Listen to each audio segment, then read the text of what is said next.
I'd like to call to order the August 19th, 2024 regular board meeting of the State College Area School District Board of Directors. If everyone could please rise for the Pledge of Allegiance.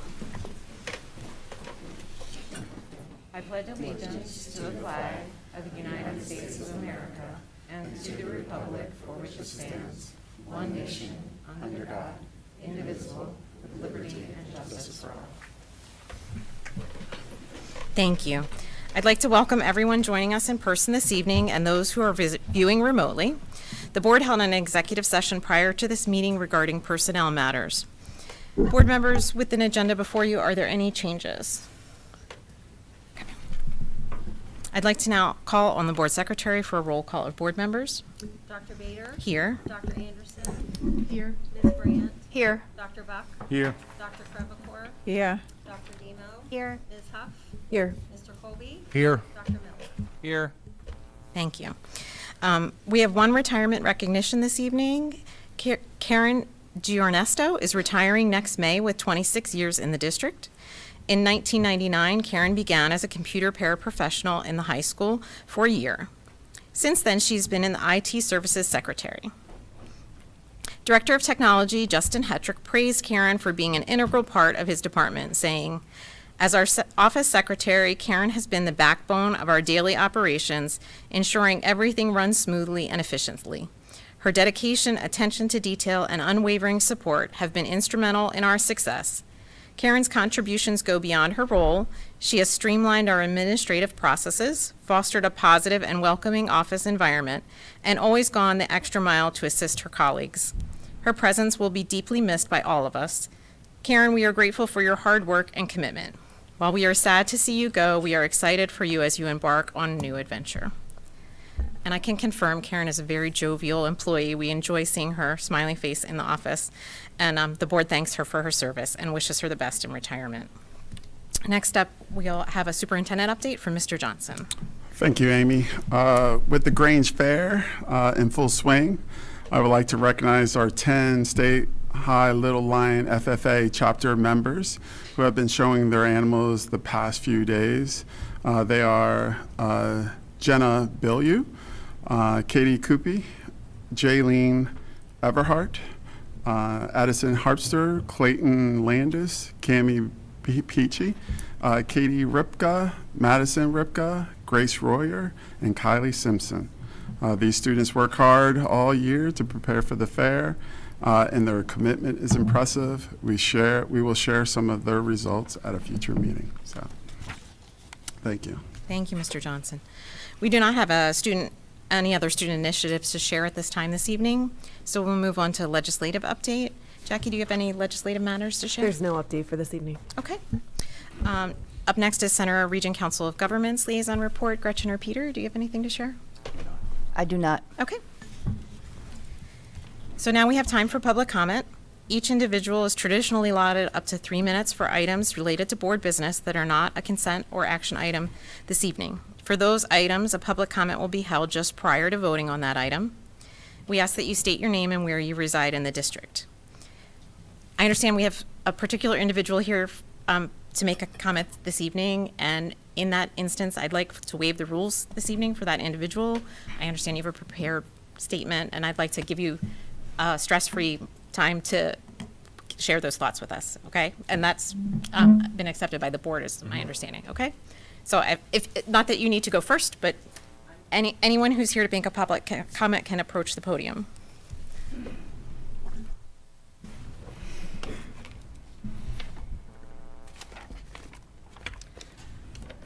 Jennifer Black. What else am I supposed to say? I'm in where are you residing? Half Moon Township. Okay.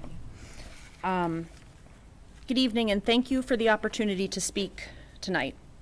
My name is Jennifer Black, and I'm here to share my experiences and frustrations surrounding the district's response to the passing of my daughter, Abby Smith, as well as my concern for the way various things were handled at school in the months leading up to my daughter's death. Before I begin discussing my concerns, I want to establish 4 important points.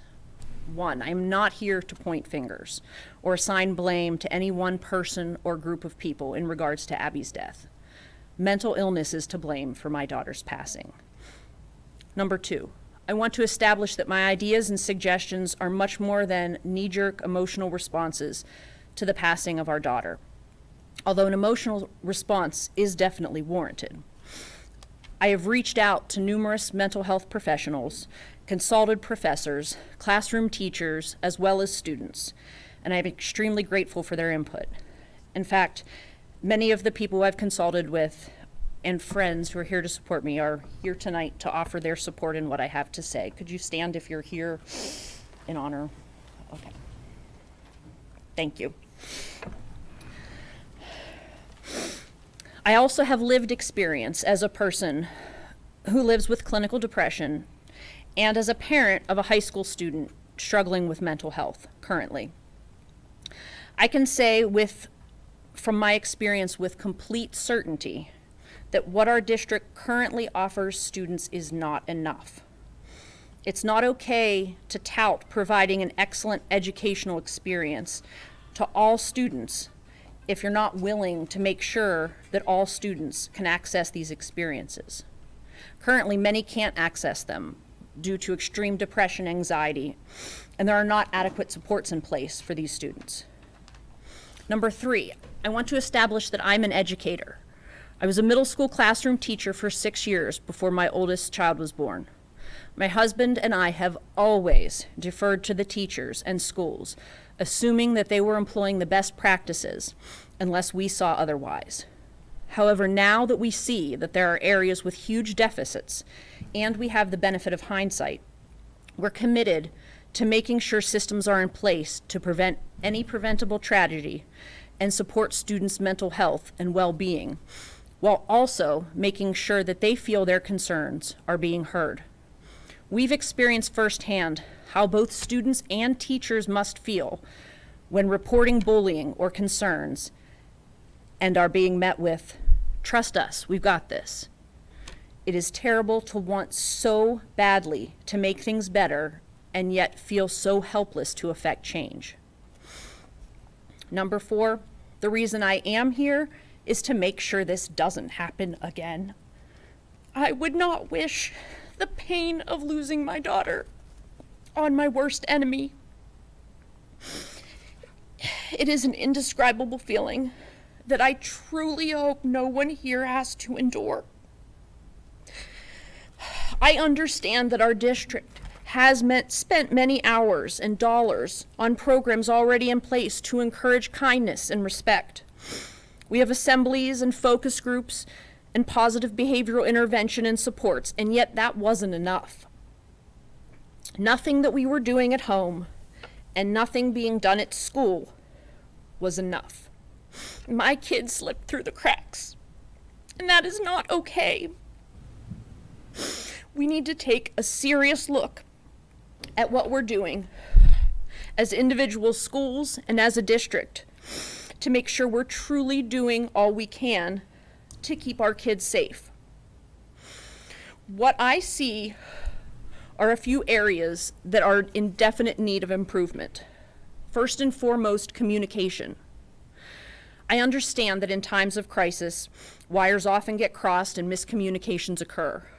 However, the amount of miscommunications that have occurred in the days and weeks and months following Abby's death were not only numerous, but also resulted in negative consequences. We were misquoted in an email that went out to the entire school district a few days after Abby's death. The email falsely stated, "Abby's parents have shared with us that they were not aware of Abby being bullied, and they do not believe it was the reason she died by suicide." We were not aware that Abby was being bullied. That is true. However, that doesn't mean it wasn't happening.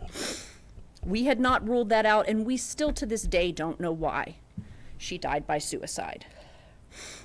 What that email did was, 1, cause our oldest child to get extremely angry with us, receiving that email in the days before my daughter's funeral, feeling that we had betrayed Abby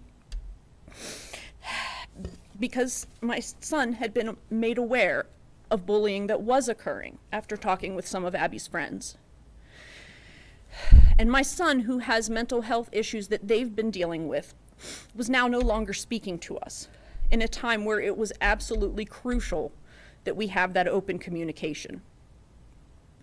The second thing this email message did was made it seem like we weren't looking for answers to Abby's death, and therefore some students who had witnessed bullying or negative interactions towards Abby felt no need or even a sense of being afraid to come forward because it seemed as if they'd be spreading rumors.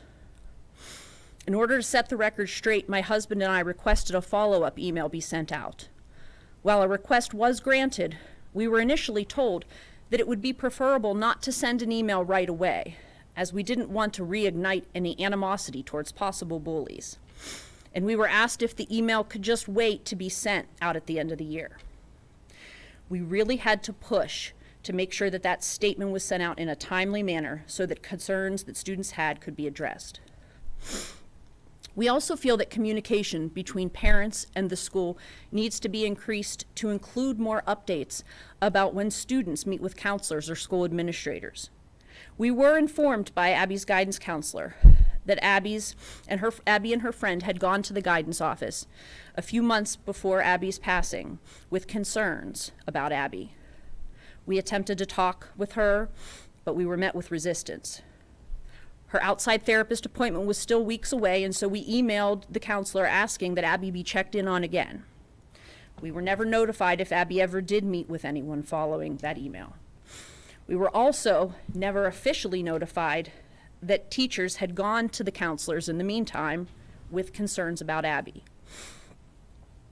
Communication should also be expanded to include informing parents when someone in their child's class or a friend group experiences a mental health crisis. We found out only after Abby's passing that 2 of Abby's peers had attempted suicide during the school year.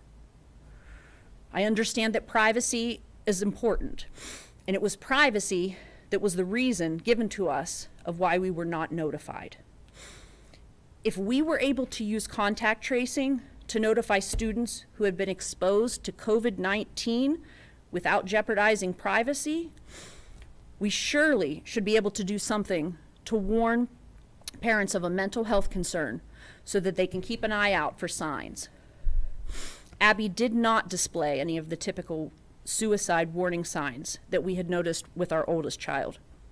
However, if I would have been notified that peers had attempted suicide, I believe I would have been far more vigilant in actions and observations of Abby at home. Another area that we need to work on as a district is transparency and consistency of procedures and practices within our school district. I don't know how reports of bullying are handled in each of the district's schools. I don't know what happens when a teacher raises a concern with administration. What I do know is a consistent theme brought to light by the students and many teachers that I've spoken with who do not feel that they are heard. I've spoken with students who've reported negative incidents with about a specific student and leave being told it'll be handled, only to see that student continuing on with the same negative behavior. You can only report the same behavior so many times before you begin to feel hopeless and feel like nobody is ever going to do anything about your problem. I am well aware that many problems are handled by counselors and administration behind the scenes, and again, because of privacy, students and teachers aren't privy to the outcomes.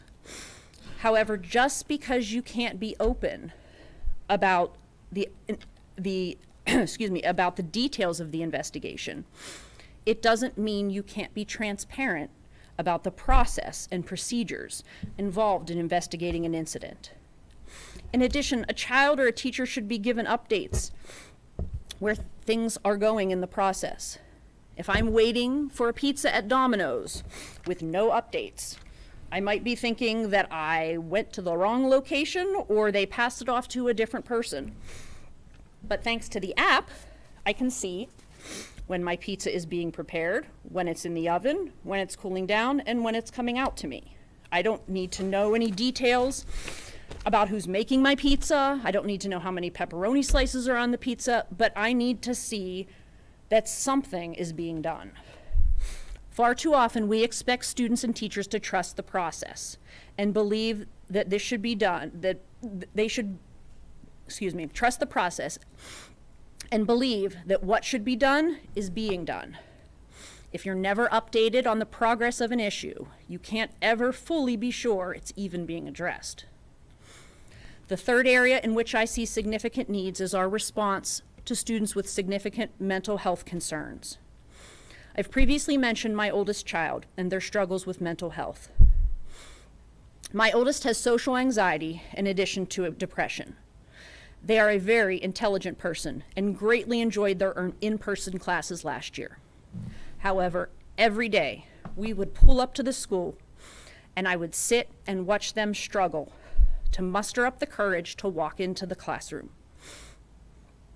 I myself only recently started experiencing anxiety, and until then I had no concept of the fear they were facing each and every morning.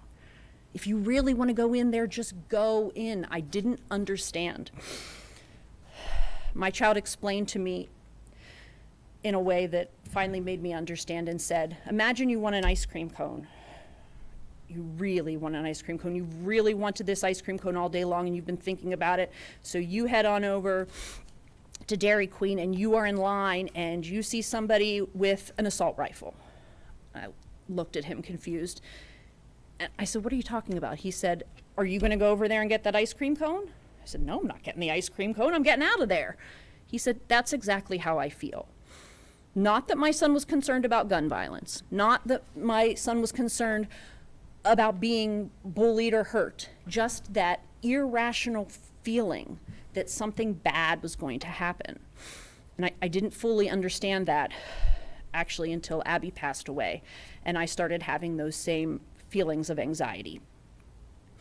The accommodations available to Xavier, my son, included spending 10 to 15 minutes working through their anxiety in the guidance office and then reporting to class. Sitting in the lobby of a mostly glass office in a main hallway of the building is not an ideal situation for someone who already fears that everyone is looking at them and judging them.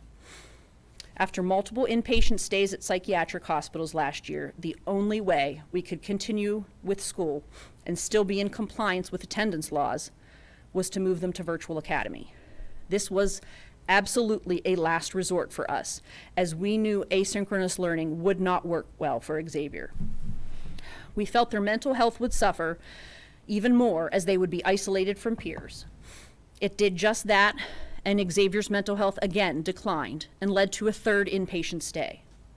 Upon exiting the third facility, different places each time, as we were not happy with the previous placements, we finally felt they were in a good place with mental health.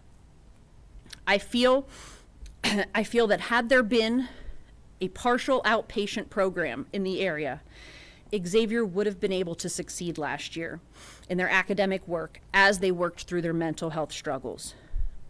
Because a partial program does not exist in this area, and it was important to Xavier to not be away from home any longer, our only choice was to continue with the one class in virtual academy that they even had a slightest chance of completing.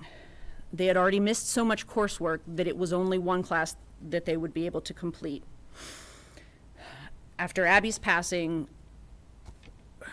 we stopped asking Xavier to work on that course, and we're hoping that this year, when Xavier repeats 11th grade, that it will be a more successful year than the last. Now, I know firsthand of at least 6 students who were at inpatient placements during the last school year. So there were undoubtedly more than that. How can we say that we're treating mental health just as importantly as physical health when we don't have anything in place for those kids returning from an inpatient stay? You cannot expect a 16-year-old to go from 24/7 supervision to complete independence and expect them to succeed. You cannot expect a 14-year-old group of girls to know what to do to help their friend when she gets back to school after a suicide attempt. Of course, no one would put this on the kids as their responsibility. However, when you fail to inform the parents that there have been suicide attempts, and you fail to offer any kind of program to the students in need, what choice are you leaving? I understand that this is a lot, but I give you my word that I would very gladly volunteer to do absolutely anything I can to help make sure that improvements are made. No matter what we do as a district, and no matter what I do as a person, I can't have what I want more than anything in this world, and that is to have Abby back. That has been the hardest lesson to learn. But we owe it to Abby and to all of the students and teachers in our district to do everything we can to make things better. We need a cultural shift in our district. We need to start making sure the culture is supportive and safe, which means more communication with parents, more mental health interventions, consistent and transparent procedures in regards to reporting bullying, and administration willing to hold responsible those offenders as opposed to making exceptions or in allowing the bullying to continue. How do we do this? I believe we start with an external audit or review. We allow an outside agency or agencies to gather information and evaluate. Merely debriefing with a few members of the district and agencies familiar with and associated with the district isn't enough. Seldom do we allow students to be the sole evaluators of their own performance. If we truly are a district who strives to make improvements and prides themselves on cutting-edge practices, we should be open to an external review aimed at improvement. Improvement, however, is only possible when we acknowledge that there are areas in which we can grow and change. And we also need to be willing to put forth the hard work necessary to make such a change happen. I am, and I wager that a majority of the people sitting here would do anything in their power to help make these changes possible. They will put in the hard work because we have a community of amazing people. Thank you. Thank you very much.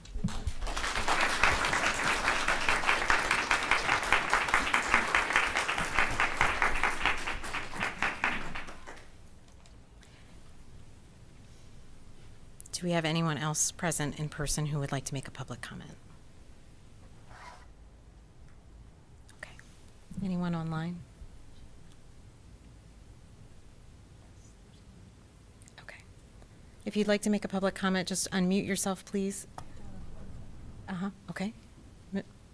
Ms. Korzik has her hand raised if we can make sure her audio is available. You can just state your name and where you reside. Yeah, go ahead. Yeah. Hi there. Can you hear me? Yes. This is profoundly difficult to discuss the trivial matter that I wanted to discuss, and my heartfelt sympathies to the family of the previous speaker. But I'm going to move forward with why I attended the meeting. My name is Donna Korzik, and I live in the borough of State College. And I just called in to urge the school board in their discussions tonight to abandon the current solar power purchase agreement and consider alternative solar power arrangements for the school district. It's been nearly a year since the board voted to cap funding on legal fees. There's been no contract since that time, yet negotiations continued, knowing full well there would need to be tens of thousands of dollars more spent to finalize the deal. I urge you to find another way and take advantage of recent initiatives such as the Solar for Schools program. There are many challenges facing our district. Kids who can't read or write at grade level, and as you just heard, kids in need of special services, emotional services. I find it upsetting that PTOs are carrying the financial burden of bringing unique programming to schools and routinely plead for something as simple as supplies for classrooms while money is being spent on unexplained legal fees. The solar power purchase agreement continues to be a risky venture and getting riskier by the day. I ask that you put the needs of students first while balancing environmental sustainability and respecting the taxpayers. I think you can do all of that if done right. Thank you so much. Thank you. Do you have any other individuals here to make a public comment or online? Okay. Thank you. Oh, okay. Yes, please, Hi, if you good would evening, state your name. everyone. My name is Beth Edgar. I'm from Half Moon Township. I came this evening in support of my friend Jen, but I do feel the need to just acknowledge two classmates of my oldest child who graduated in 2023 also died of suicide in this school district. It is unacceptable to me that we have lost 3 young lives in a course of less than 4 years due to suicide. And to my knowledge, I didn't even know the additional attempts that Ms. Black had made with current students and classmates and peers of my students. I have 4 students in this district, 3 currently, 1 is a 2023 graduate. Something has to be done. So I encourage you to please take the words that Jen spoke this evening to heart, because this room and many, many, many rooms further than this tonight that didn't even know Jen was speaking this evening are in full support of our children's mental health. Thank you. Thank you. Any other individuals? No others online? Okay, thank you very much. Next up on the agenda, we move on to the consent agenda. We have several items to be addressed with a single motion to approve all. However, to simplify questions or discussions, we will proceed through each category. As I identify each group, board members, please raise your hand if you need clarification on any items. I'll start with the regular board meeting minutes. Any changes or adjustments? Okay. Next up on our consent agenda is finance and personnel. And before I open it up for questions, I'm going to make an amendment to the human resources recommendation without objection from other board members to recommend a particular sabbatical. Sorry, the word sabbatical just wouldn't come out of my mouth. The sabbatical item on the end is for a 3-month period as opposed to a 1-year period. Is that an acceptable amendment without objections from board members? Okay, so we will amend the human resources recommendations as such. There are additional other items on this section of the agenda. Do we have any questions regarding those? Is there some support for the natatorium starting blocks and a few other items? All right, no questions in that area. Next up, we have policies. There are several policies here that we've reviewed at previous meetings. These are the final versions of, in front of us for approval, and it includes an attendance item, which will be communicated out to the entire community as we move towards the beginning of the school year. Any questions or concerns with those? Yes. I apologize. I didn't think to ask this in advance. Do we have the administrative regulations for the attendance policy, or are those not quite yet done? Not done yet? Close, okay. Okay. They're Can we close. request that whenever they are done, they just be brought and attached to the agenda the next time so that it's an easy place for people to find it in addition to the handbooks? Correct. That'd be great. And they are attached in our policy manual as well. I mean, I agree with you, it should be there, but just for the public's notification, when you look for an agenda, if it has additional, what we call administrative regulations, which are kind of the operating manual for the administration, those are always attached within our board docs policy section. So you can also find them there. Okay. So no other policy issues, questions? Okay. Then I'd like to call for a motion to approve the consent agenda, items 6 through 8 with the amendment as presented. Quivocor, so move. Huff seconded. Okay, that's been moved and seconded. Any last additional questions or discussion? Okay, any public comment on the consent agenda items? Okay, board members voting yes, please raise your hand. Aye. Say aye. Those opposed? Okay, that item has passed. Next up, we'll move on to action items. We have agenda item 9A, a motion to approve a virtual learning memorandum of understanding with the State College Area Association, Education Association, for the 2024-2025 academic year. This is shown in attachment 9A. Huff so moved. Anderson, second. Okay, that's been moved and seconded. Any questions or discussion regarding this item? Okay, this is an update to our our agreement with the Education Association regarding virtual learning supports. Any public comment on this item? Okay. Seeing none, board members in favor, please say aye. Aye. Those opposed? Okay, that item is passed. Agenda item 9B is a motion to approve a consulting services agreement with Devopar LLC for professional development services to coach middle school and Delta school leaders for the 2024-2025 school year, as shown in attachment 9B. Do I have a motion? Huff so moved. Anderson, second. Okay, that's been moved in second. Any questions? I think we might have a couple questions on this item. Possibly. I know there were some asked in advance and perhaps some additional follow-up that might be yes or no. Yes? Okay. Oh, yeah, please. So this is just a question for Mr. Beaker about the contract itself and about what the scope of this person's work will be. What are the professional development goals that are in mind with this partnership? And well, I'll start with that. Go ahead.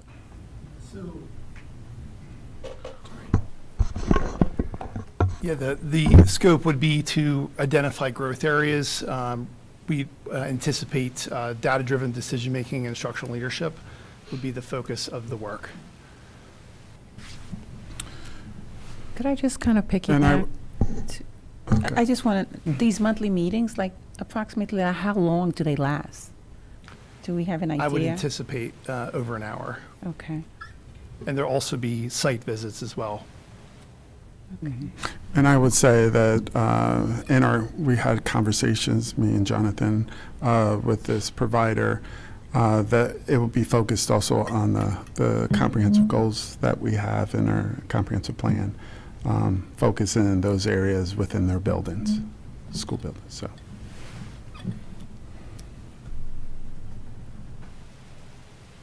Oh, yes. So I'm looking at the contract here under number 3, scope of services.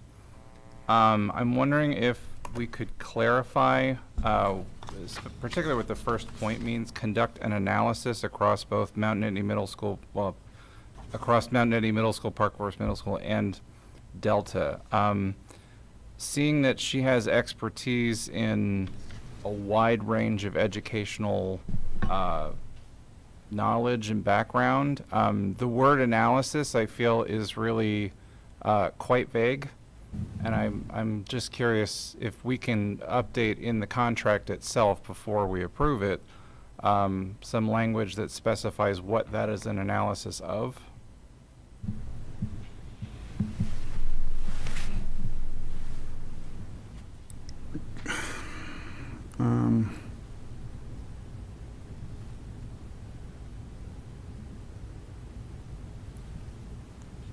Yeah, I think we could provide some level of detail on the analysis of what we're looking for specifically. But just, realize that this is professional development for an employee. So the things that are going to be addressed are growth areas for that particular employee and are not necessarily subject to the Board view. oversight. Yeah. Or Okay. placed in Yeah. in a contract. Okay. I'm not trying to answer for you, Yeah. I'm just. Yeah. So, in terms of, in terms of timeliness for you, regarding this contract and just process-wise, is time adequate if we brought this back at the next meeting, or do we have a timeliness issue at all? We could bring it back. Yeah, Okay. we can bring it back. Okay. I'm just trying to figure out how to proceed. Would it be a motion to postpone? Yeah, we could formally do that if you'd like. Sure. I would like to move to postpone the contract with Devopar to a future meeting. Colby, second. Okay. All those in favor? Aye. Aye. Any opposed? Okay, so we'll get some additional language in there and move forward. Before Jonathan steps away, though, I don't want to rush, were there any other questions that we need to get answered this evening, just so we can be complete for the next meeting? Okay, I just want to make sure other board members had an opportunity if they did. Okay, thanks very much, Jonathan. So next, we'll move on to information reports. We have Randy Brown, Mike Fisher, Danielle Yoder with us to present the Act 34 booklet for the Mount Nittany Elementary Additions and Renovations Project. And I see we have some John Bedelia here from Crabtree joining us as well. As well as Welcome. Madison Renna is in the audience as well from Crabtree. Great. I did see your face. I'm sorry. Thanks. It's okay. Welcome. So thank you for this opportunity. We're far enough along in our planning for this project, getting the final documents ready and preparing for bids here in the next couple of months, that we are want to prepare for an Act 34 hearing. And I'll let John take away as far as what the purpose of that is and what that provides an opportunity for the community. And then we'll talk about some other important dates at the end. Thank you. Good evening, everyone. Tonight what I'm going to do is walk you through essentially the draft Act 34 booklet, and as Randy mentioned, talk a little bit about the process, the content, and purpose. For Mount Nittany at high level, because the building addition exceeds 20% of the existing square footage, that simply triggers the requirement to have this public hearing, and all new buildings. So that is initially the purpose of that hearing. When you look at the table of contents, you'll see there's quite a bit of information.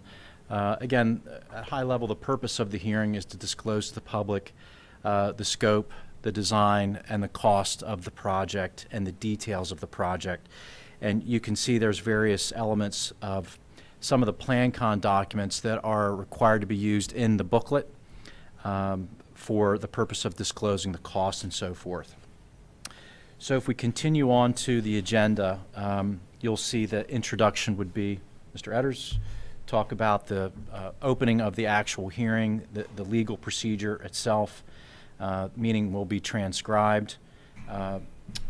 We will be providing the presentation in terms of the content, the project description in the booklet, and your financial consultant will be presenting all the financial parameters of the project in terms of the borrowing, millage to impact, and so forth. The next page is the actual Act 34 of, believe it or not, 1973, which discloses the purpose and the content that is required to be shared with the public. The next 2 pages, titled Project Need, is essentially a narrative to describe purpose. We're addressing enrollment, you're addressing equity, and program needs. So it's establishing the need for the project. On page 4, I'll point out that in coordination with Baker Tilly's effort, the grant that we'll be proceeding through with the Federal Inflation Reduction Act for the solar project, portion of the project, is estimated to be about $1 million in reimbursement. So again, that would be something that we would want to share with the public as well. Going through the booklet, in terms of options, I think it's quite clear because of the enrollment, the need, the demographics, and where you're getting that large growth of students and program needs, there weren't significant options to be explored. The building needed to be expanded and address equity and program, as I mentioned earlier. The next few pages go through, again, a narrative form before we get to the actual design. You'll see many of the site characteristics talking about the topography, the acreage, busing and parking and so forth. And then we get into the building description in terms of its square footage, the type of structure that indicates it'll be a load-bearing masonry structure and so forth. And then again on page 7, we're going into some of the program highlights that the addition itself will focus on. Then turning to page 8 and 9 is a fairly detailed description, again, high level, of all the mechanical systems, including plumbing, electrical, and technology that are proposed for the building project as well. Turning to page 10, this is then an excerpt right out of Plan Con A. It represents the summary of owned buildings. If you see on the left, there is the present column and the planned. It's simply looking at the current disposition and then what the planned project will do in terms of enrollment and grade alignment district-wide. So in this presentation and hard copy booklet, there are floor plans that will be projected. They will not be included in the booklet for security purposes, which is a common exception that the Department of Ed has granted, realizing that floor plans should not be floating around. So in the site plan, you'll see the areas highlighted of the footprint of the new expansion, the development of second or dual drop zones to allow the district the flexibility for busing to occur at more than one location, some field work, and then the associated site work for the addition itself. The next plan, or page 12, is essentially just the existing building configuration to give some context to the following pages that would then show the addition and all of its construction. And again, for security purposes, we are showing these layouts, floor plans tonight, but we ask that no one take video or photo of those plans for security purposes. Thank you. Again, so in the slide 13, you'll start to see now the detail of and color coding for continuity to understand what spaces are classrooms and support spaces, as well as the cafeteria and kitchen and all the various support spaces to address the building organization and all of the things that we have discussed over the past few months. So turning to page 14, this is now excerpts out of PlanCon Part D. These are the project accounting based on estimates. And again, you'll see two columns here, new and existing. And specifically, the Act 34 and the resolution that you will take as a board is focusing on and only on the new construction. So we are breaking out the new construction separate from the existing, which you can see by the dollar value. The focus of the project is new construction. Continuing on some of the various categories, there are additional construction-related costs shown in item G for surveying and testing and inspection and construction contingencies. Then adding in item H, which is the financing cost associated with the borrowing of the project. And then line item I is really the total project cost estimate. And you'll notice there have been some adjustments to the previous budget based on input we received on the geothermal well field, an additional storage facility that was added, as well as the solar array. So all of those things have been reflected in this PlanCon Part D estimate. Next page, page 16. These are not additional costs. These are detailed breakouts of the previous site work. It just asks that we break out the site work separately to arrive at the Act 34 maximum building construction cost, which is page 17. Again, right out of PlanCon Part D. The previous costs shown in the booklet under item A are shown at a little over 17.8 million.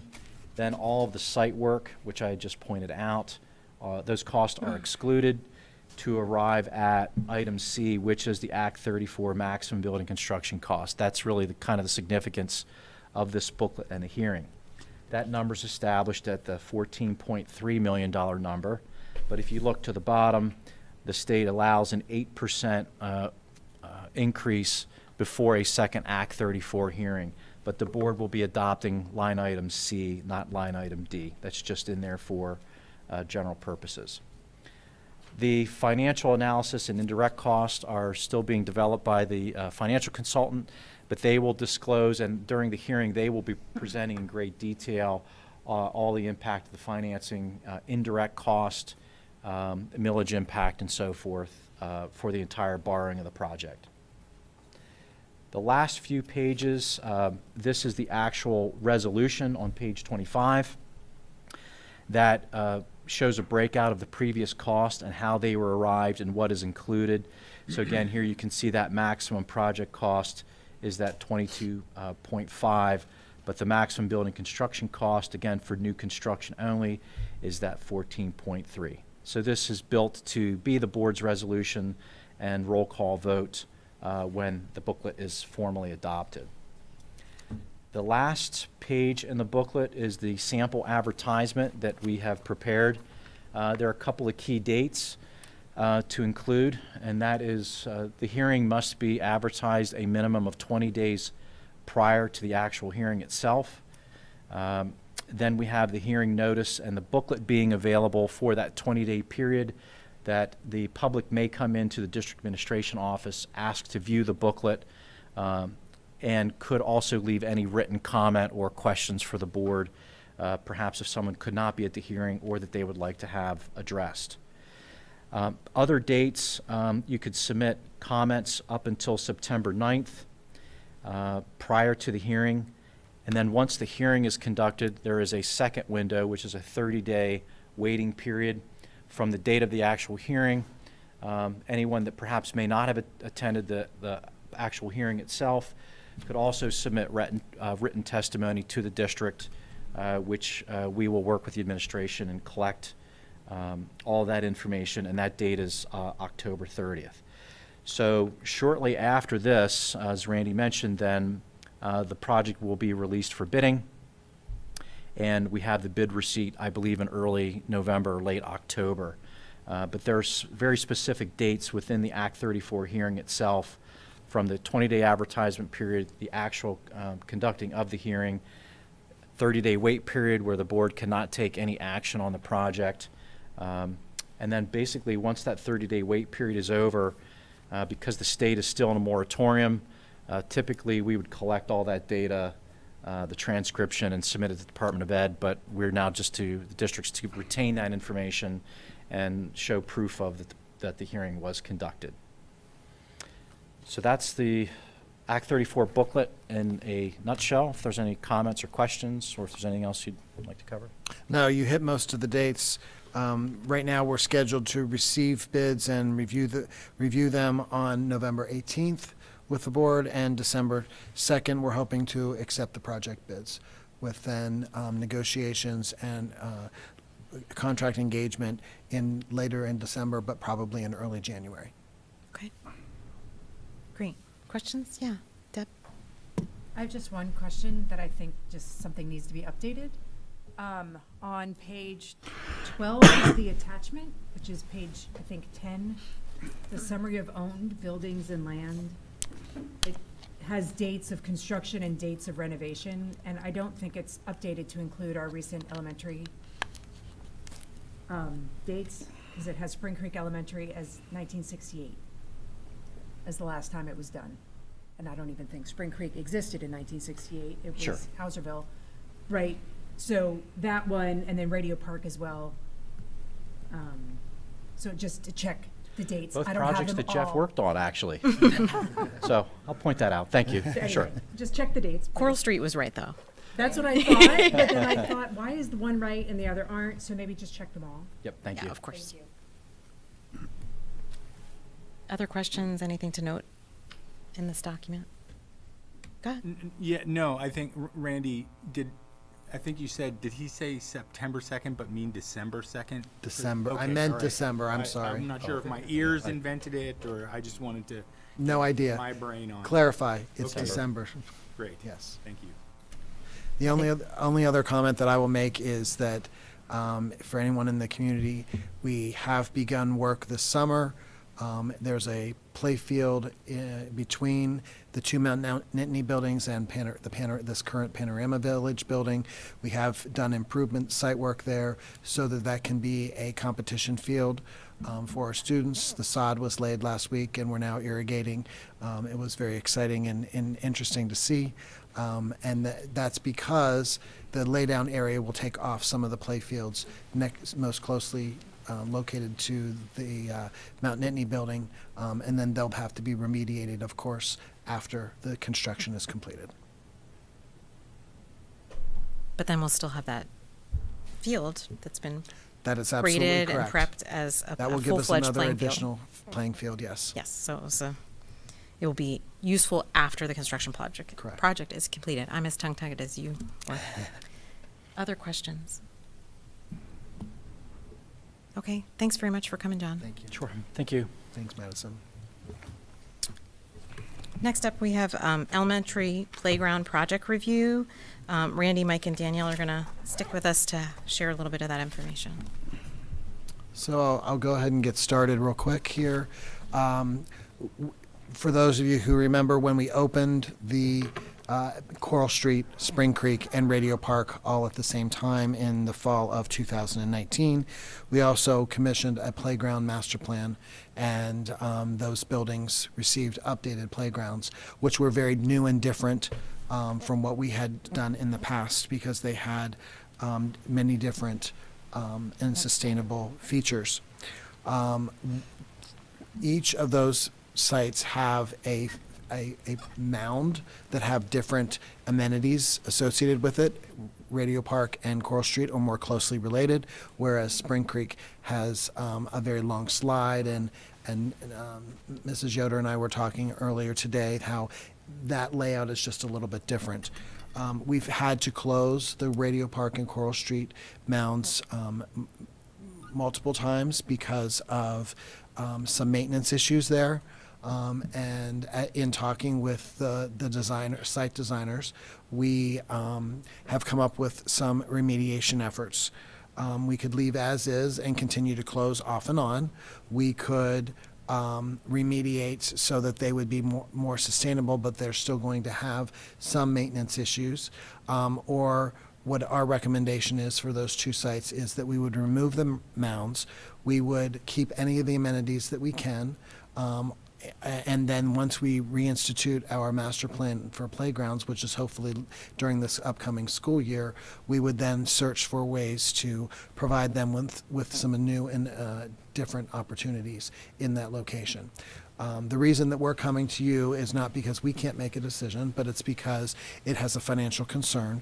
And so we wanted to make sure that we had a discussion prior to bringing an action item to you. So, did I miss anything? No. And Mike? Okay. Any questions? Go ahead, Gretchen. Yeah, I was just curious. I know that this was a new approach, right? The natural playgrounds. And therefore, different maintenance would be required than typically what has always been done in the past. I'm just curious, do we know what the maintenance for these mounds should be, or what is recommended by people who research natural playgrounds? And I'm thinking particularly about Metcalf, the consultants that came in and gave the board a presentation at that time of basically research all over the world about playgrounds. And I'm just curious because I didn't see anything in the agenda about like what could be done to maintain them, or if soil needs to be moved, or all these different types of things. And has that been occurring, whatever the recommended maintenance for these would be? Are we unfamiliar with what we should be doing for the natural features on those playgrounds? Because I know it really was, we were cutting edge at that time, and still you don't see a lot of it. So I'm just wondering, have those things been explored?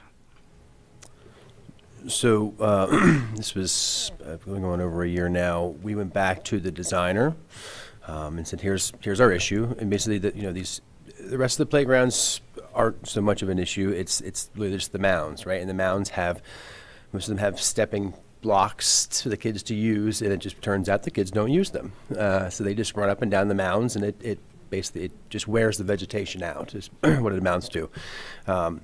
So we have at Radio Park, we shut it down and completely replanted, added soil amendments, and actually replanted it, closed it down, let everything, so we had a good fescue. 1 month later, we were kind of back to where we were. Spring Creek seems to be holding up a little bit better. It's just, I think, just the way the kids run on it, or the amenities. I did speak with the designer about a year ago. Their response was that it's a naturescape, and mud is part of nature.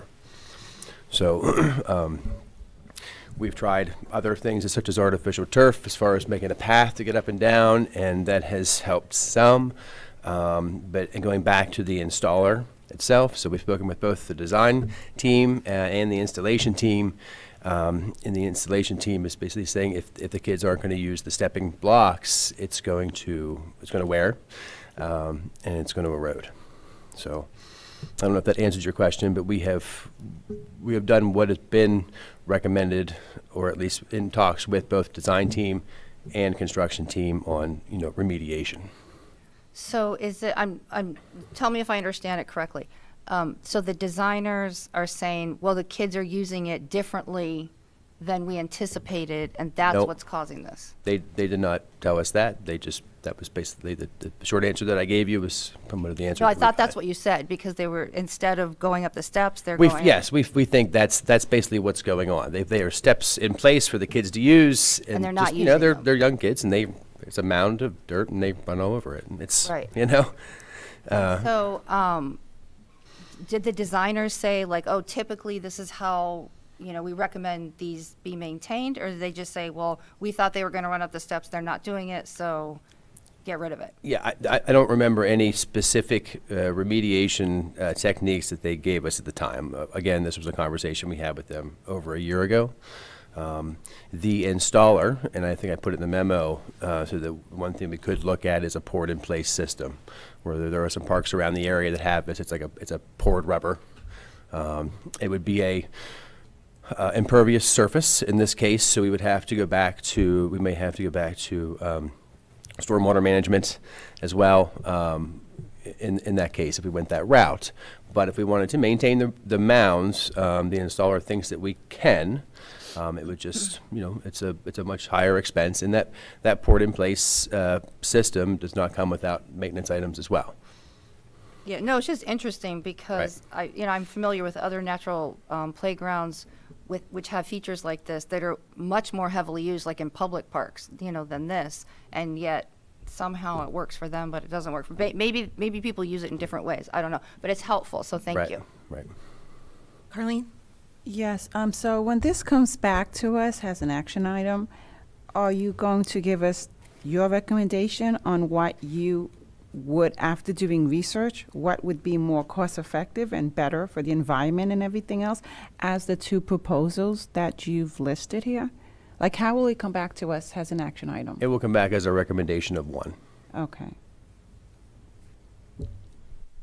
Aaron?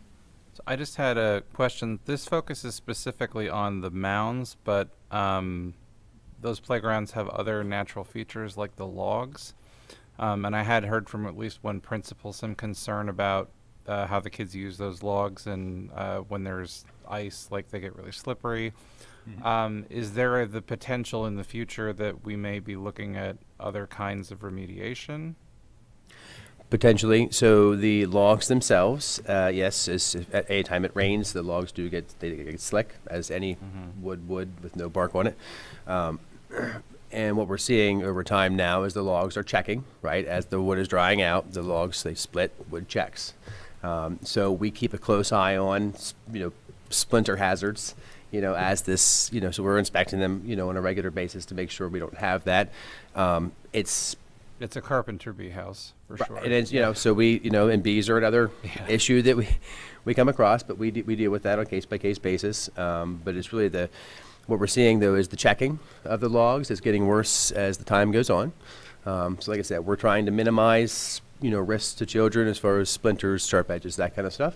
I guess the question then would be if the logs seem to have a particular lifespan that it seems like they're wearing out to some degree, or there are issues with them.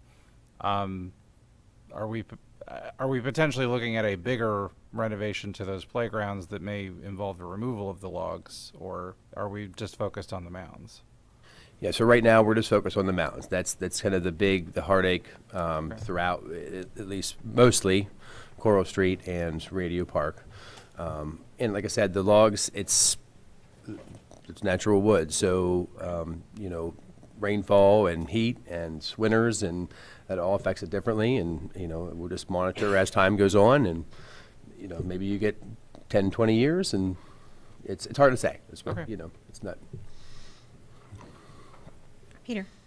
To fully go into the Parks and Rec aspect of the evening, is it the slope Like, because if the slope weren't as steep on these, would increasing or decreasing the slope and the steepness of the slope do anything to alleviate the issue? I would say yes. I would say Okay. that would be a reasonable that- expectation. A possibility, 'cause that's not presented in the memo. Right, so,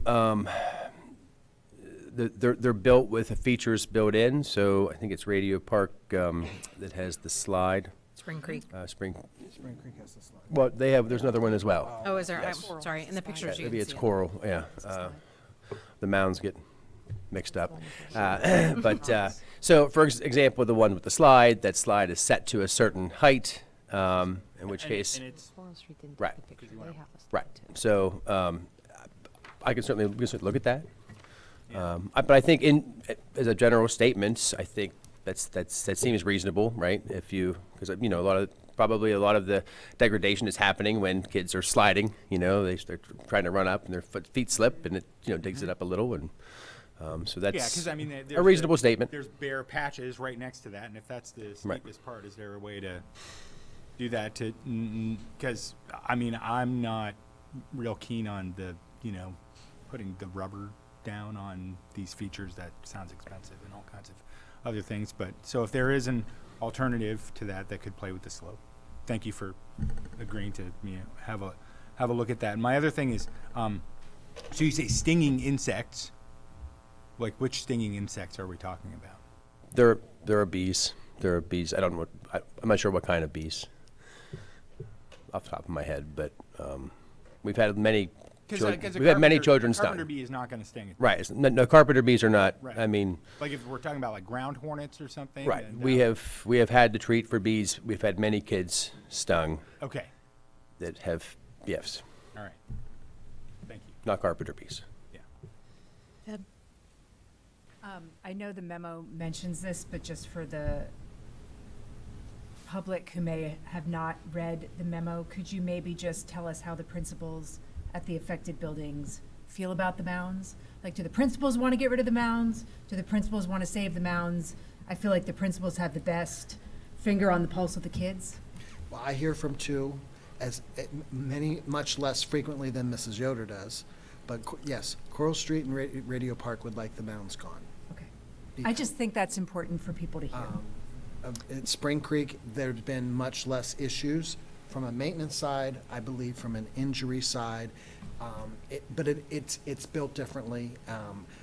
I can't say for specifically, but from the pictures that I saw, because I haven't been to the playgrounds in quite a while, but from the pictures that I saw, and think about it, Coral Street and Radio Park's playgrounds are much more compact. Whereas Spring Creek is much more spread out. So I think that there's a big difference there. Our original recommendation from our standpoint was that they all would go because we're looking at equity. And we assumed that they were all experiencing much the same issues. Once we heard from all three principals one last week as we were preparing, we understood that Spring Creek was a different scenario, and therefore we would recommend that that one would remain. But we wanted to bring that to the conversation because we didn't want anyone at the board, the community, staff, whatever, to say, well, there's a mound at Spring Creek, why didn't you talk about that? And it could change in the future, their needs. Did I miss anything? I don't think so, no. Okay. Thank you. Yeah, so density of use sounds like it's maybe a little bit different there, possibly. Other questions? So, do you think you have I what think that input what we you can do is want? if we can come up with a solution by changing the slope enough that the situation may change at Coral Street and Radio Park, we'll bring that back. Okay. For discussion or for reporting back. Otherwise, I think that we'll be sticking with our recommendation, unless something significant changes. To do away with two? Correct. For the timing. Okay. Is that clear to everybody? Yes, Gretchen? I think that's a great idea to check out the slope, and I'm just, where my questions were coming from, I was the first one to ask questions, but was, we maintain traditional playground equipment. We need to maintain the natural features also, and maybe the maintaining of the mounds is what Peter had talked about, shifting the soil. But we don't just leave the traditional equipment to deteriorate, so we can't do that, to the natural features either. So anyway, thanks. Sure. Okay. Okay. Any last things? Okay. Thanks very much. So our last information report is an update on the power purchase agreement. I think we're going to have Randy and Peter and Gretchen are here at the table. Okay, so at least my goal, I believe that Gretchen and Peter probably share the same goal, is to provide an update for you. We have some movement, even that is not reported in the presentation that was prepared most recently, or updated most recently earlier today. But I think that it's a good idea to try to quickly provide an update and some history. And so I don't know, there we go. So our update for today, we're going to just talk about where we are with our documents. I'm going to start there. And actually, today, I have received all of the documents. I have not had a chance to tell Peter and Gretchen even that information. They are in final review with the attorney, but I have documents now that are viewable enough that we can begin reviewing, and they will be shared at the latest with our working group next Wednesday at a meeting that we have here in this boardroom, which is a public meeting if you would like to join in. So at this point, we would be expecting review with you as the school board on September 9th, and then action on September 23rd.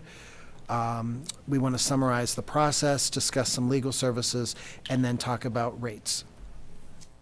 Just throwing out there for the record all of the different organizations that have, that were or have continued to participate. Some guiding principles, many of these have already been here as well, but I wanted to document them and bring them into one consolidated presentation for your edification. Like I said, I'm going to try to go through quickly, but if there's any questions, please don't hesitate to ask. The expected PPA process when we began was to form a procurement group, assess renewables procurement need, find partners with similar needs, and align governance structure and timeline. We felt that was going to need to be done through the use of a consultant, which we have done, and that he continues to support us. Highlights of the timeline. This began in 2018, and the working group was formed in 2019. I'm not going to go through every one of these bullet points, but along the way we had COVID, we had a cost-sharing agreement. We had a point where the district was appointed as the lead organization, which led to me being much more heavily involved in this process. There was an RFP for energy services that appointed our consultant. Then there was an RFP for the PPA, which is now resulting in documents here in August of 2024. Lots of the highlight on this slide is that in addition to the consulting services for the RFP, we also determined that we needed legal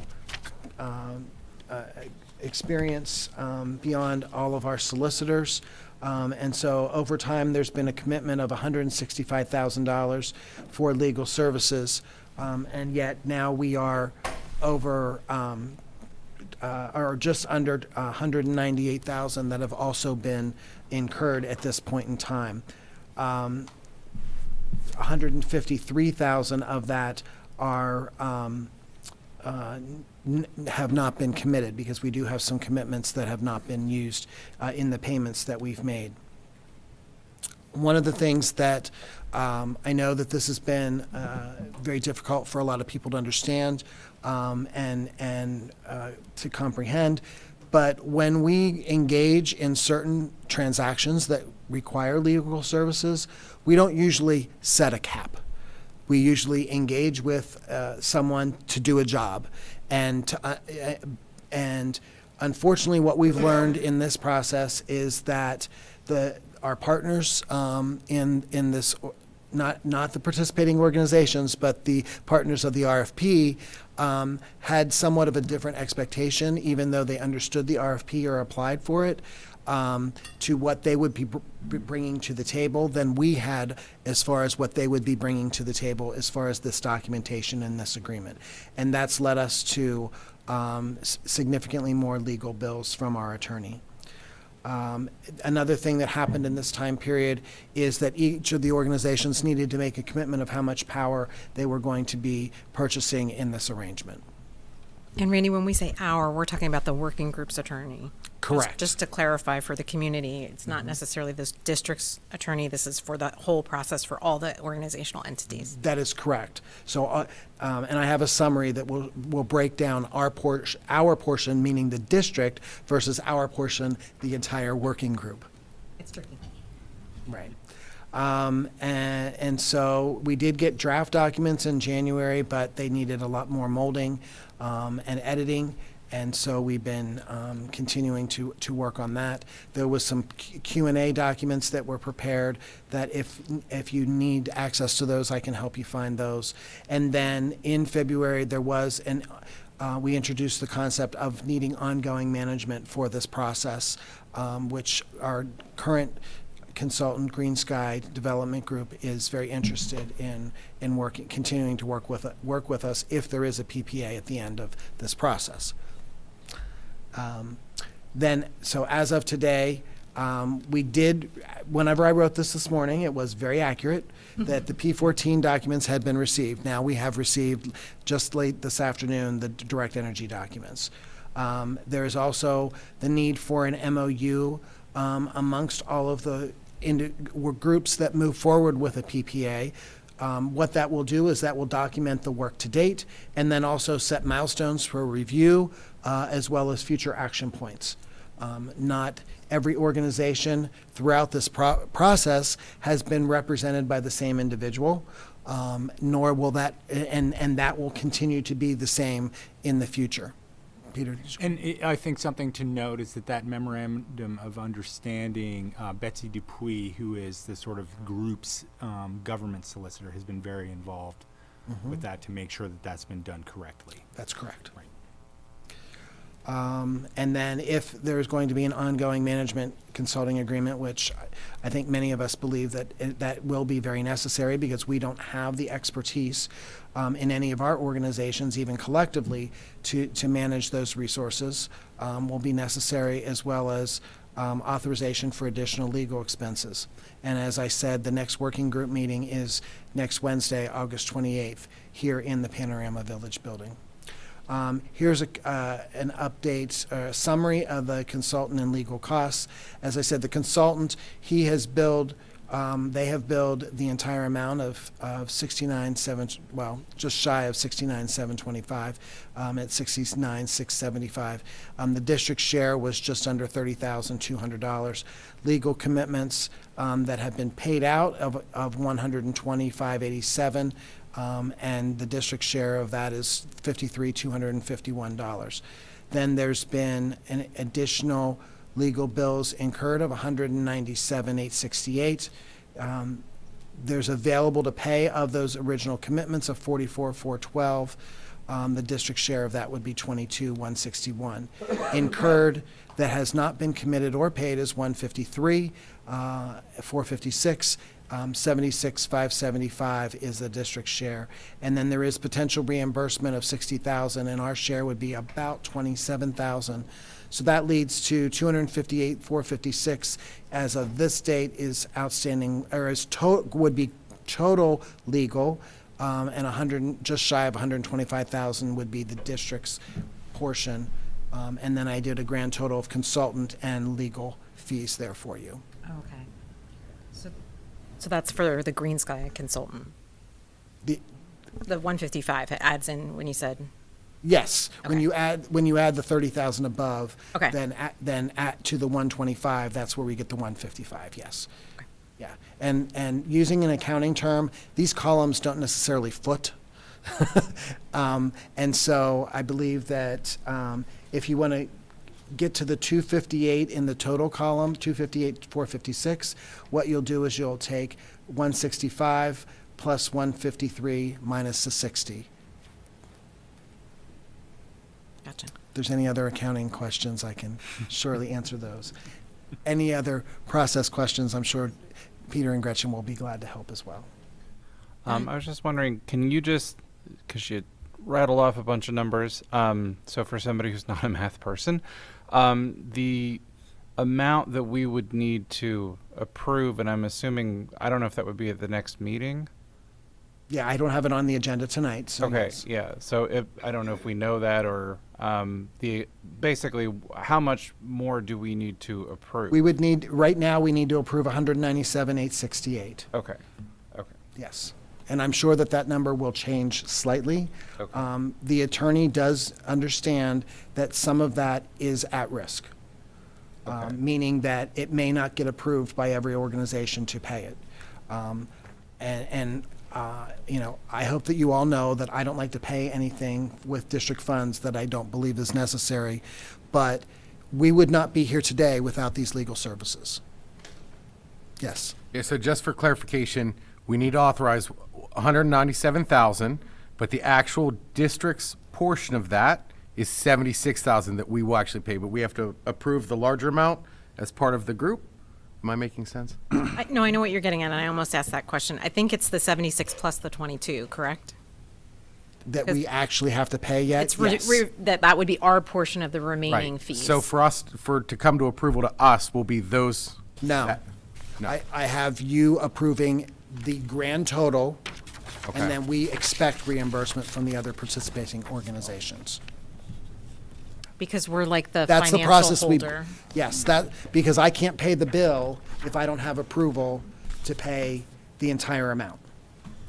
But that's Even part though of, we're but that's getting part of our, reimbursed. we have an initial agreement with them. We have a cost entity. sharing agreement, yes. Mhm. Like an it's like, I think it was an MOU, wasn't It's, it, Peter? we called it a cost-sharing Okay. agreement, but it's similar. Yeah. It's a document. Yes. So going back to the very top of the presentation, we had created the cost sharing agreement and the rules around the voting of parties so that the working group could function. CATA was originally in that group, and CATA had very strict rules about what a fiduciary could be. We couldn't have this like, well, I guess somebody's going to pay sort of thing. CATA, because they're under correct. federal regulation, right, and they have to operate under very strict rules, so it forced the group to create a fiduciary, and as the largest group within, or the largest organization, within the they group. said, well, the school district then should be the point, and that's how Randy ended up in the position that he has ended up in, which, I mean, to my mind, has worked out very well, because all the accounting comes into one place, paying, getting paid, et cetera, so. Does that make sense? Great. Made sense to me. Yeah. So we authorize the 197,000. Say a couple of these entities don't want to pay. They end up not wanting to pay. Then Hasn't happened yet. I know it hasn't, but I think Yeah, I understand. up and down on both situations. And we've authorized it. The lawyer's going to get paid. And then we can go to those townships. I'll go and during their public comment and be like, listen, pay us. We haven't had anything about the cost of the PPA, what the electricity rate is. Really. Sorry, I didn't add that to this slideshow, but In I here, have yeah. it. I have it. Hold on one second, okay? Yeah, if we can just Just make keep it- talking, vamp for me. Yeah, well, okay? I mean, I think so. We had an initial projection that was based on the way that PJM, the grid, what prices were previously, and so this is what we got.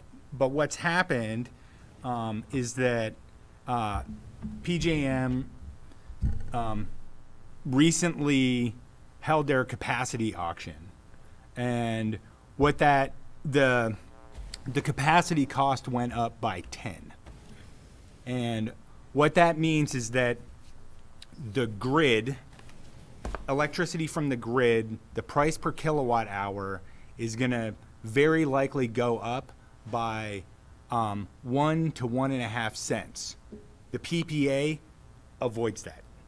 It keeps us, everything that we have in the PPA won't be subject to that cost, which. To the fluctuation of the grid. Exactly, right. So that there's both the volatility and just like sort of a long-term price that's going to be added on top of what we would be paying right now. So if it's, so this rate here, you know, at, 7 cents, we'd be talking about 8.5. And so that's more cost avoidance that we would have in the PPA. Well, the 7 cents isn't what the grid cost is. That's our locked-in price with the PPA, right? Because that's when we, after fees and settlement, our cost would be 7 cents. Right, this is not the PG, I'm sorry. Sorry, yeah. Let me go to the other slide, maybe Yes, that will help. because I know I understand There this we go. slide. Here's the PPA rate. Oh, no, I don't have PGM. Do you not have the? I don't have PGM here, I'm sorry. Sorry. This was just talking about the PPA at various points over the period of the contract. No, I don't have a PGM, I'm sorry. It's essentially a point. We have gotten a communication about the capacity cost that says, and I just forwarded it to Randy, that the avoided cost is more significant than it was before. I can bring that next time, I'm sorry. No, that's okay. I mean, I literally just got that communication. Right. And Pam had communicated it to the project management team, but we don't have it in the slides. Correct. Yeah, go ahead. Seeing this slide made me think, okay, 2026 to 2040. So we are locked in to this entity, I don't know if the vocabulary, for 15 Transaction. years. Correct. This is a commitment. And so are there any precedents for that kind of 15-year lock-in? In electricity, No, with us. the only thing that we've ever had a transactional commitment such as this, in my memory, is debt service when we borrow money. Sure. And the difference there, in those situations, there is a method of refinancing after a certain period of time. There's always a window where you cannot. Sure. But then there's generally a larger window, or at least an equal window of period of time where you can refinance and refund if the interest rates are more favorable than what you locked in at. But we have bought, I mean, it's not nearly the same level, but we have had where we've locked in electricity or oil and gas rates for short periods of time, like 3 to 5 years. That is correct. So we I'm do thinking that. I'm asking more about the 15 years. Absolutely. I just want to make sure that you know that that happens too. Sweet. And so the other question is then, do we have that, I'm not using the right financial terms, so forgive me, but like the window of refinancing opportunity, or we do not? We do not. You'll be locking in for 15 years. 15 years. With the potential of 2 5-year windows after that. And Matt, and this kind of 15-year lock-in, I don't know the vocabulary, is normative for this kind of entity? For this type of transaction, what we've been told is that a developer will not, in such what we're looking at in this situation, would not want to go for a shorter period of time, because then they wouldn't be able to guarantee their rate of return or the return on their investment. Thank you for your patience with my vocabulary. No, you're fine. And if I can add I think just even more to that. So doing something for 5 years in order for them to get the return, the price of electricity would have to be so high that nobody would want to enter into it. So they have to make it longer. There's the escalator on it that creates a little bit, and there's like a tail on it where they'll get a little more at the end than they are early. So that's one thing. And the second is when Penn State did their project, the projected savings over 25 years was about $14 million.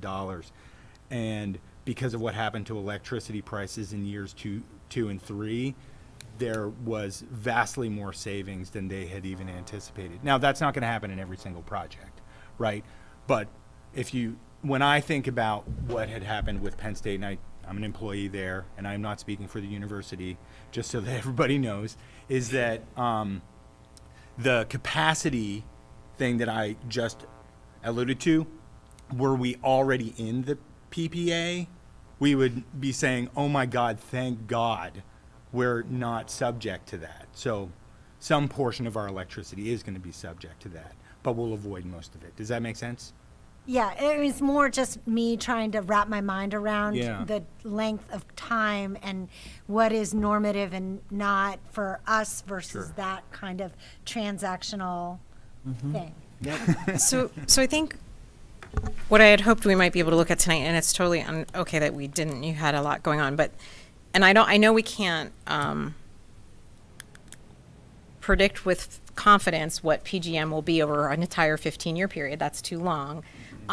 But it would be helpful to look at like the first 5 years of projections of what our agreement would be with the escalator versus a prediction of a standard dirty grid cost, which I thought we had kind of talked about very, very early on. And so, because I think in order to understand what savings we potentially could have, and we know it could be volatile over time, although I would say it's rare, over a long course of history, oil and gas has fueled electricity prices to continue to escalate. So being able to have a sense of a orders of magnitude savings per year multiplied over 15 years, or I know we can't predict for sure, but we need to know, like, how big is this bucket potentially going to be? As to Peter's point, Penn State predicted a $14 million savings over the course of their project. And so I think that's a really important number that we have to have in front of the public even though it's not perfect, so that they can understand the kind of savings we're talking about, particularly in comparison to what the legal fees are, because I know that's been a hot topic and people are very animated about it, but I think we have to talk about what the overall benefit could be, and then we look at what we've put in and invested. At least that's how I usually look at a lot of things we decide on. So I know that the comparison of power prices, Pam Adams has in one of her presentations. I thought in the beginning we kind of had seen something. And I'm not We sure. have something that's been updated as well. Okay, yeah, I'm not right, because that was like 4 or 5 years. I'm not four, sure 4 or 5 if years ago. including legal fees has been presented in comparison with. We can extrapolate some Yeah. things. But so that part would be new, yeah. Right.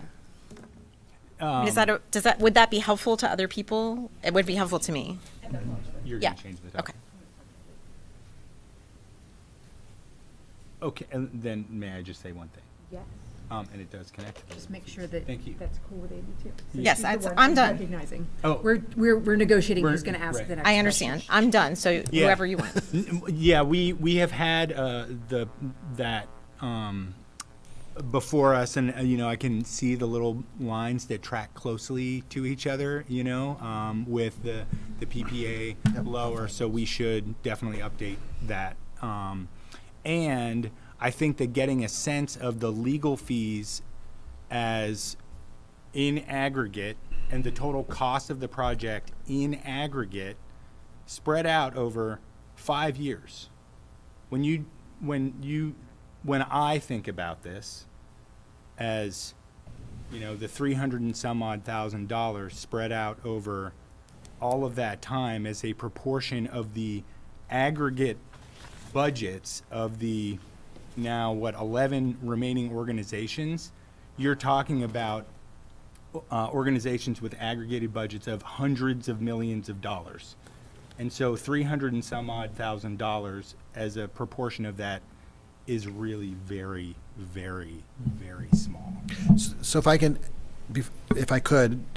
as points of comparison, all right, in the last 13 years, we've paid on average just over 5.25 cents per kilowatt hour for our energy, which is more than what we'll be starting at 4.59. According to our contract, it will go to 5.25 in year 10. And in the last 10 years, we've been paying that same amount. So my point is that it does appear that we'll have some savings, or that we're not paying more anyways. I would expect there.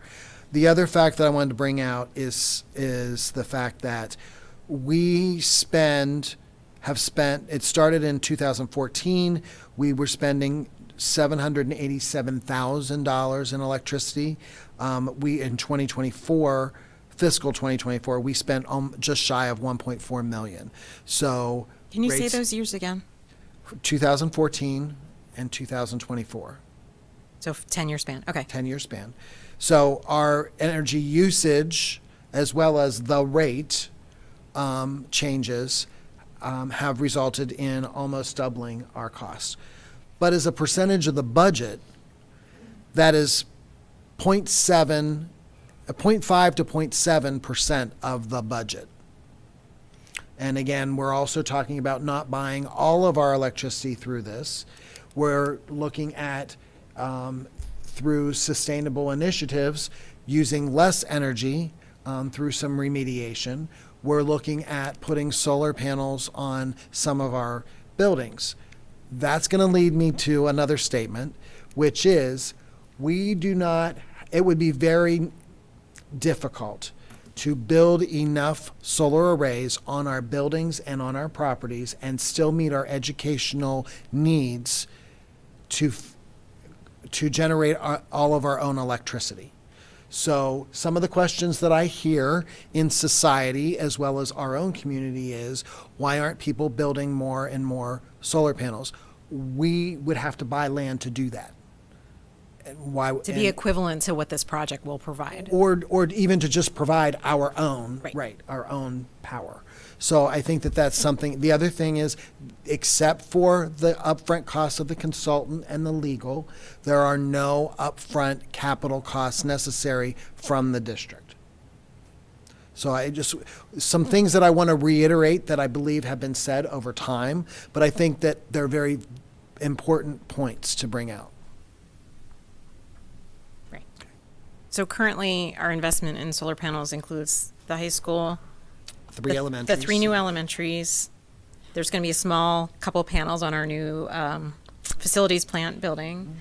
And then we're looking into adding arrays to our potential project at Mount Nittany Elementary Addition. And we have given direction to do the same thing for Park Forest Middle. Right, correct. So that would cover a large portion of the buildings that we have currently. But again, not every single one. And with the Inflation Reduction Act, if we should choose, we could investigate. But we have a lot of capital projects already on our plate. But theoretically, if we had vacant buildings, we could add to them at some point in the future, with or without grant money. Obviously, we always prefer to have outside grant money whenever possible. Yeah, Debbie, sorry, I didn't know you still had one. Sorry. That's okay. So both Peter and Randy said things that I was going to say to preface my questions, but I do still have questions on the legal fees. Sure. That said, I want to repeat very briefly that I do think there's going to be cost savings. And when you look at the scope of the legal fees, even though I'm not happy about the legal fees, when you spread them out over the quantity of time we've spent planning, and you put it relative to the potential cost savings, I don't want to quibble over a teeny amount of money, but on the other hand, if we spend money on legal fees, we can't spend it on something else. So it's my job to ask about all the things that cost money. So that's what I wanted to repeat from what Peter said. From what Randy said, I do also want to point out that our energy costs are less than 1% of our total budget. And the legal fees, as a percentage of the energy costs, is we're looking at 10%. So we're looking at a very small fraction. Right, a very, very tiny fraction of our total budget. But again, a dollar spent on one thing is a dollar that's not spent on something else. So it's important, I think, that we consider all of the fees. So that's my preface. I feel like I have to ask this question. I don't want it to come across as confrontational. But the last time we as a board sat to approve legal fees, we were asked to approve legal fees. We had an hour-long conversation about it. And in the end, I voted against it in the end anyway, but the board as a whole approved a not-to-exceed amount of a certain quantity. And we've gone well beyond that amount. Absolutely. So I guess I'm trying to understand, and I think that we share in the blame for that, because we've been getting updates about the PPA, and we've not been asking you about the costs. And so that's my bad. I should have been asking you about the cost, but we also haven't been given information. And like, if we vote on a do not exceed amount, and then we exceed that amount, like, why aren't we being told that we've gone over that amount earlier and not this long past? So that's like one question, like, why do we bother with a do not exceed if we're not going to actually heed it? That's one question. You mentioned that some of these fees may be at risk. And I guess, given that there's been a lot of work done beyond what we've approved, and it was a pretty long conversation to approve that amount, I feel like the attorney should have been asking, can you get some confirmation that I'm going to get paid for this work, rather than just continuing to pay? So I am hopeful that maybe when you come back, there's going to be some amount that the attorney says, yeah, I know I'm not going to get paid for that, right? Like, I get that they've done good work, important work. We wouldn't be here without it, and I don't want to be seen as someone who's not paying our bills. But we also were never asked if we were willing to pay this to get there. So I have a really hard time with that. And then my last question is, we have final documents, but they're still under review. So is this number going to get any bigger? I said earlier, it will change. How much? I don't know. I know. So I have a really hard time with that. So if you go back into the timeline, I believe it's the last time, or there was 2 times where there was a very short window where I asked you to make and approve, authorize additional legal fees. And quite honestly, that's why I stopped asking. And that was a choice that I made, because it was changing so frequently, or so infrequently, because there's been wide gaps where there's been no work done over the last months, a period of months.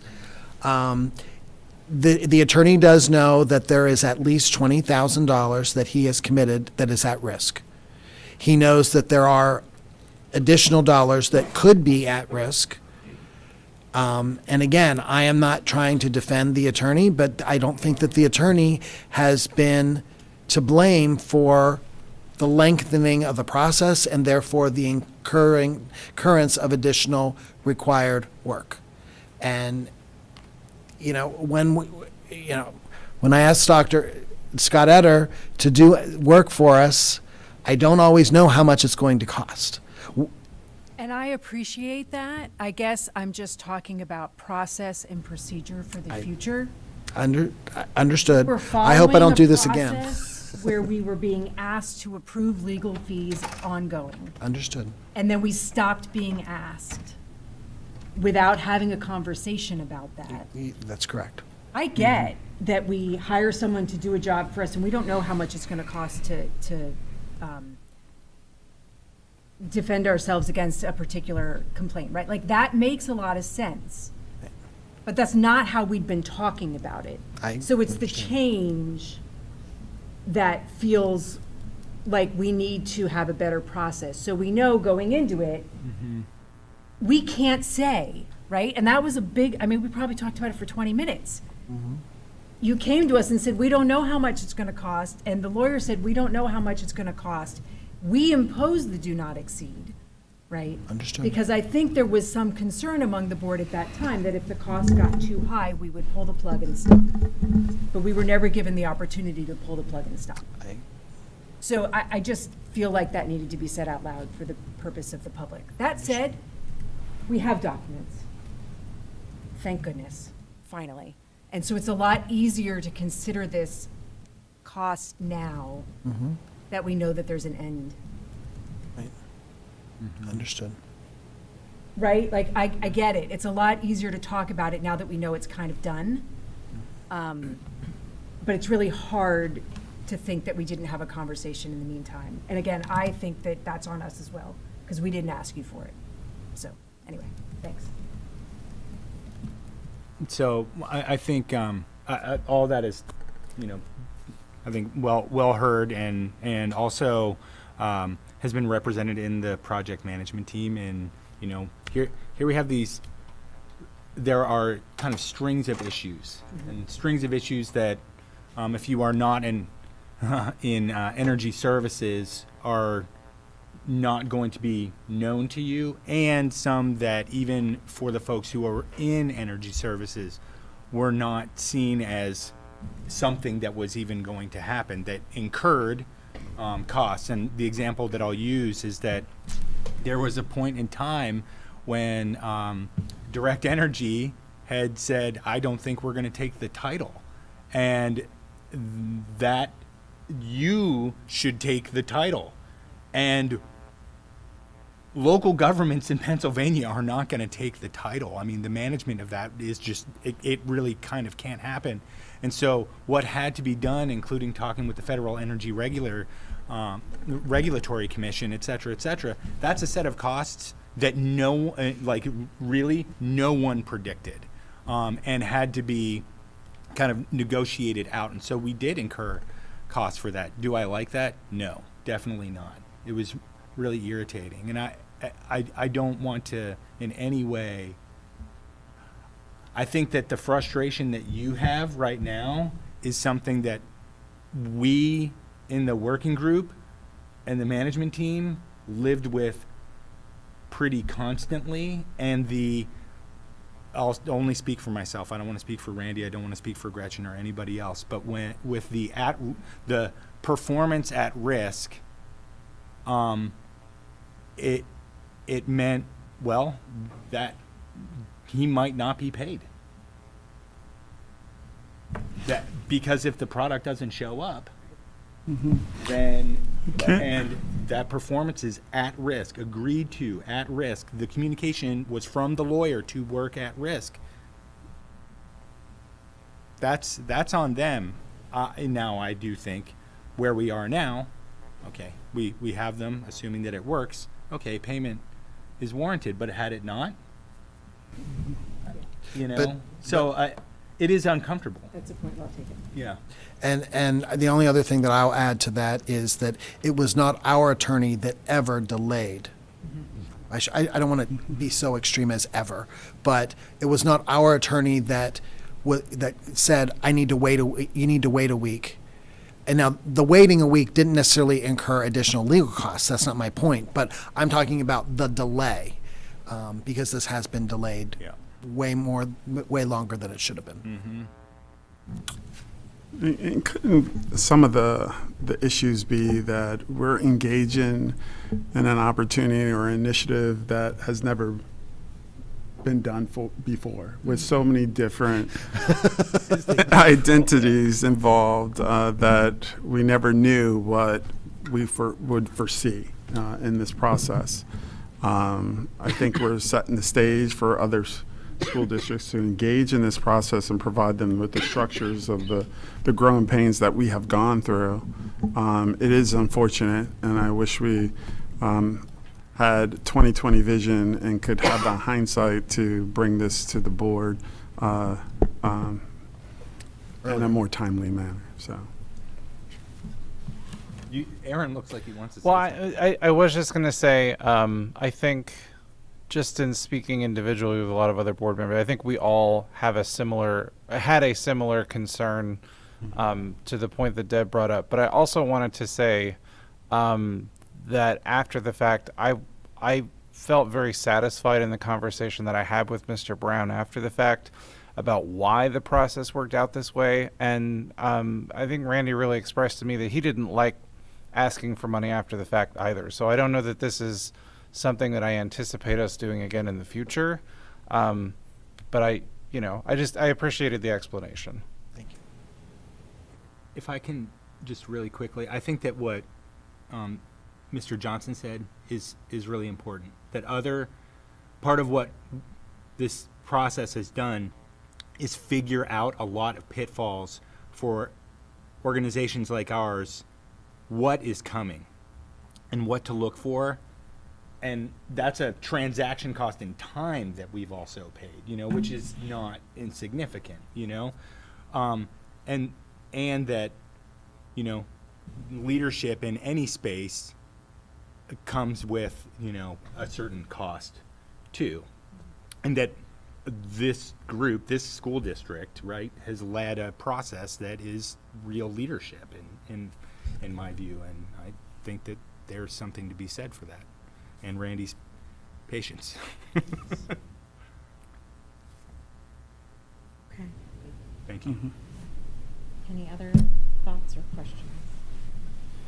So I took notes on what you mentioned, Amy. Okay, great. And we definitely have some of that information. Again, it may not be tailored just to the school district, but we can extrapolate from there. Yeah, because I think some other entities might have looked at current rates. So we might not even have to recreate the wheel. I think we might be able to get some helpful information from some other the people in the groups. Okay, anybody from this side? Everybody feel they've got a handle on things as best we can at this point with a first-time endeavor at a brand-new concept and approach. Okay. So with that, we'll finish information reports. We'll move on to board reports. It's an opportunity for board members to provide updates from their committee initiatives. And from intermediate unit, anything? We're meeting on Thursday. Okay. The foundation, that's myself. Largely some work around improving how they operate the grant process, confirmation about the maroon and gray date and when it would be held. So no monumental pieces of information for me to share from there, really. CTC Local Advisory Committee, Carlene? Okay. Friday, September 13th. Friday the 13th. And we're right. looking for a new president, so if anybody out there in the community wants to be part of the local advisory committee, we need people. Yep. Thanks for putting that plug in. So Citizens Advisory Committees, Carlene, for athletics? Still meeting, okay. I think our timing of board reports and meetings might be a little off, but that's fine. We'll catch up at some point. Facilities, Gretchen, have you guys had a meeting for CAC? Okay. Finance, Deb or Aaron? I don't know. We have not had one, and I'm looking to see if I can find the next one, but I'm not finding Typically it. after budget approval, sometimes, yeah, we don't have a lot of stuff going on until we start to ramp up again late in the fall. So September. Okay, sorry. Early fall. Health and safety, any chance you guys have met? That's a quarterly one, so I know that's not every time. And technology, Dan? Nothing yet. All right. All right, then that concludes our agenda for this evening. Looking ahead to future meetings, we have Tuesday, August 27th, 2024, Policy Development Committee. That's at 3 p.m. in Panorama Village Boardroom. Monday, September 9th, 2024, Committee of the Whole regular board meeting, 7 p.m. Panorama Village Boardroom. Tuesday, September 17th, 2024, Policy Development Committee. That's at 1:30 here in the boardroom. I got 3 more for you. Monday, September 23rd, that's our district-wide Facility Master Plan Community Forum. That's going to be at 6 p.m. here in Panorama. Monday, September 23rd, that'll be the board meeting, which will follow the district-wide Facility Master Plan Community Forum at 7 p.m. Thursday, September 26th, is a board work session on goals and priorities. That's going to be at 4 p.m. at the high school. And with that, are we adjourning to Isaac? No. Okay. Yeah. Okay. And with that, I'm going to adjourn the meeting of the State College Area School District Board of Directors. Have a good evening, everyone. Thank you.